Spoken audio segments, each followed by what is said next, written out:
चूंकि मैं पहचान के दौर से गुजर रहा हूँ, इसलिए एक क्षण में अपना परिचय देना चाहता हूँ। मेरा नाम ऋषभ सिंह है और मैं डीवीसी में बीएससी फाइनल का विद्यार्थी हूँ। चूंकि विषय बहुत व्यापक और गंभीर है, इसलिए हम सीधे चर्चा पर आएंगे कि नागरिकों में कर्तव्य क्यों जरूरी है। अगला आयाम होगा कि नागरिकों में क्या क्या कर्तव्य होने चाहिए, और तीसरा आयाम होगा कि नागरिकों में ये कर्तव्य बोध कैसे विकसित होंगे। और जैसे ही हम इस आयामी दृष्टिकोण को संलग्नित करेंगे, हम देखेंगे कि हम भविष्य के भारत में खड़े होंगे।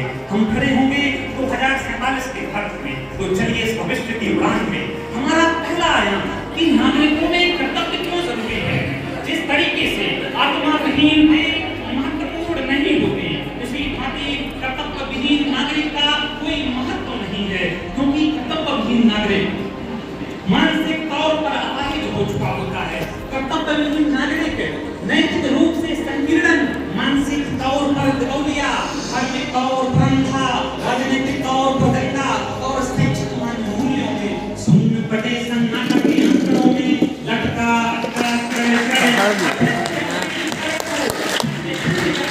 वही जीत भाई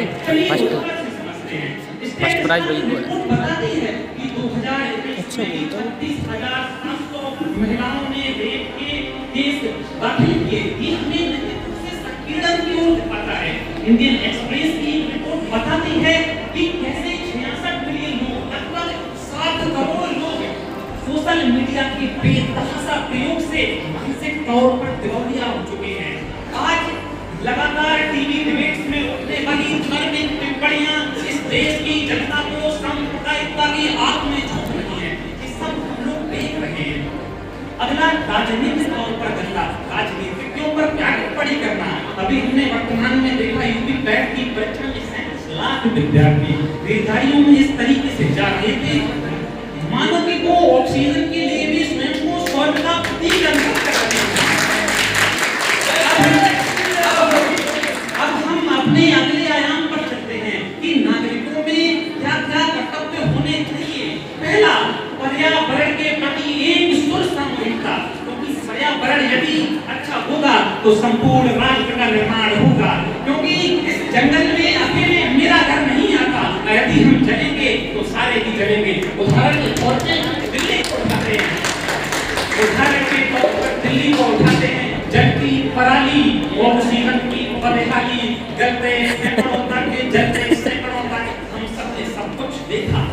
हम अगले कर्तव्य की ओर चलते हैं, समाज के प्रति कर्तव्य की जागरूकता। जब हम सार्वजनिक संपत्ति को अपनी संपत्ति समझने लगेंगे, तब इस समाज का विकास होगा। इस समाज में राष्ट्र निर्माण की भावना पैदा होगी। हम अगले कर्तव्य की ओर चलते हैं, मतदान के प्रति लोक कल्याण की भावना।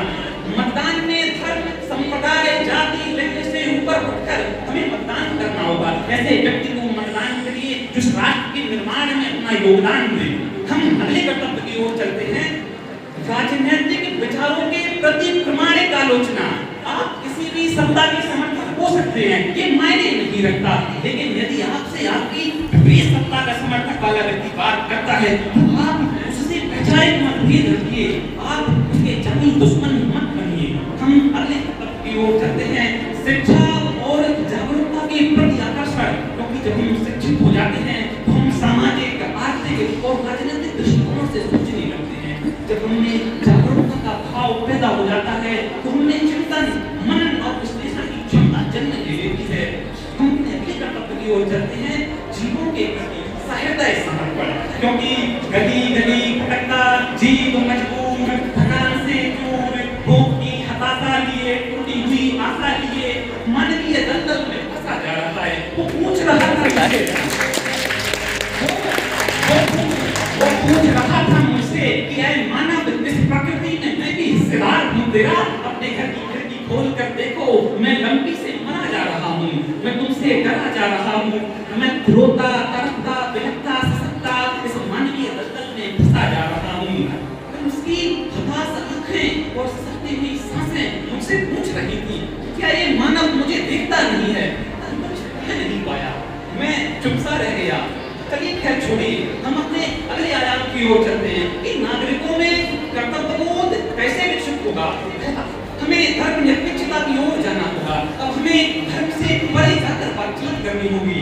हमें बंधुता का भाव जागरण होना चाहिए। अब हमें भाईचारा विकसित करना होगा। अगली बात, अब हमें टीवी में डिबेट्स और मीडिया चैनलों में उसमें ये कह देना होगा कि देखिए अब हम ऐसी कोई भी डिबेट नहीं सुनेंगे जो सांप्रदायिकता की ओर जाती हो। अब हम कोई बात नहीं सुनेंगे जो देश में दंगे भड़काती हो। अरे बात करनी है तो रोजगार पर करिए, मुलाकातें करनी है तो अब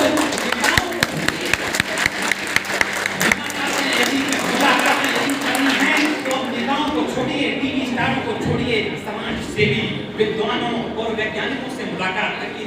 अगला संदेश हम युवाओं के लिए कि हमें युवाओं में कर्तव्यबोध कैसे विकसित होगा। हमें युवाओं को व्हाट्सएप यूनिवर्सिटी से बाहर आना होगा, क्योंकि व्हाट्सएप यूनिवर्सिटी में पढ़ाया जाने वाला पाठ्यक्रम आपको गली की नुक्कड़ में चाय पीते हुए किसी पार्टी का प्रवक्ता बना सकता है। आपको 200 रुपए का कुर्ता, 300 रुपए का पजामा और 400 रुपए का जूता पहनकर गली के हर तीसरे घर में पाए जाने वाला नेता बना सकता है। लेकिन और वही नेता जो सोशल मीडिया पर लिख रहा होगा कि फलाने दाऊ, फलाने चाचा, फलाने भाई साहब को फलानी पार्टी के फलाने पद पर जाने की बहुत बहुत शुभकामनाएं। देखिए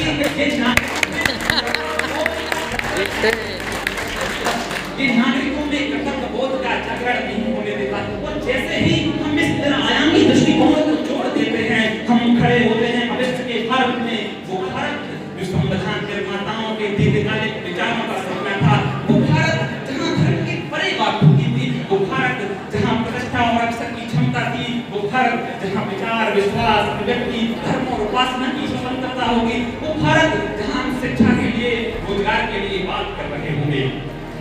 अंतिम 2 लाइनें और कहकर मैं अपनी वाणी को विराम दूंगा कि उम्र भर गालिब बस यही करता रहा, धूल चेहरे पे थी, वो आईना साफ